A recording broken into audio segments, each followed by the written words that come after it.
ఆమేన్. దేవుని మహాకృపను బట్టి ఈ రక్షణ మినిస్ట్రీ అనేది నాకు కూడా అంటే ఎప్పటి నుంచో నాకు వాళ్ళిద్దరు భార్య భర్త ఈ చిన్నపిల్లప్పటి నుంచి నాకు వాళ్ళు పరిచయమే. అయితే మనమ్మతో కలుసుకోవడము అనేది నాకు కొంచెం దూరంగానే ఉన్నాము. ఎప్పుడైతే మనమ్మ మీటింగుకు నన్ను ఆహ్వానించిందో ఆ దినము నాకు చాలా సంతోషం అనిపించింది.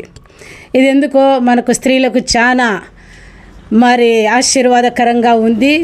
అంతేకాదు ఒంటరిగా ఉన్న స్త్రీలు బాధపడుతున్నటువంటి వారిని బాధలో ఉన్న వారిని ఆదరించడం అనేది ఇంకా గొప్ప ఆశీర్వాదము.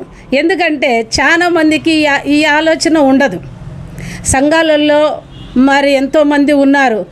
మనము ఒకరికొకరము సహాయము చేసుకోవాలా, ఒకరిని ఒకరు మనం ఆదరించుకోవాలా, ఇది కావాలా అన్నప్పుడు మనమ్మ దగ్గరికి పోయినప్పుడు ఆ ఆలోచన నాకు చెప్పినప్పుడు నాకు చాలా సంతోషం అనిపించింది. దేవునికి స్తోత్రములు.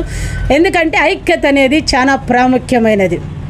ఒకరినొకరము ఇలాంటి పరిస్థితిలో ఉండినప్పుడు ఆదరించుకోకుండా ఆ సిస్టర్ బాగలేదంటే అందరు ఈడ ప్రేయర్ చేయండి అంటే ఈడ చేస్తే ఆమె దగ్గరికి మనం ఎప్పుడు వెళ్ళాలా? దేవునికి స్తోత్రములు. గనుక ఎవరికైనా ఇంకా ఈ యొక్క మినిస్ట్రీలో చేరాలని ఉంటే, మాతో సహవాసం కలిగి ఉండాలని ఉంటే స్త్రీలు ఎవరైనా రావచ్చు. ఈ మాటలు విన్నవాళ్ళు యూట్యూబ్లో కానీ ఈ సాక్ష్యం విన్నవాళ్ళు ఎవరైనా మాతో కలిసి ఉంటే అందరం కూడా మేము ఒకరినొకరు ఆదరించేదానికి ముందుకు వస్తాం.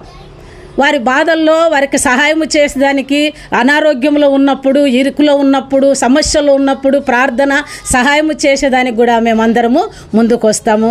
గనుక మనమ్మ ఈ విషయంలో చాలా పట్టుదల కలిగి ఉంటున్నది. ఆ బిడ్డను కుమారుని ఆశీర్వదించి ఇంకా అధికమైన ఆశీర్వాదాలు ఆయా ప్రాంతములలో రక్షణ మినిస్ట్రీ అనేది ప్రబలి దేవుడు బహుగా ఆశీర్వదించి విస్తరింప చేయనట్లు మనమందరం కూడా ప్రార్థన చేస్తాము. దేవుడి చిన్న సాక్ష్యమును ఈ మాటలను దేవుడు దీవించునుగాక. ఆమేన్.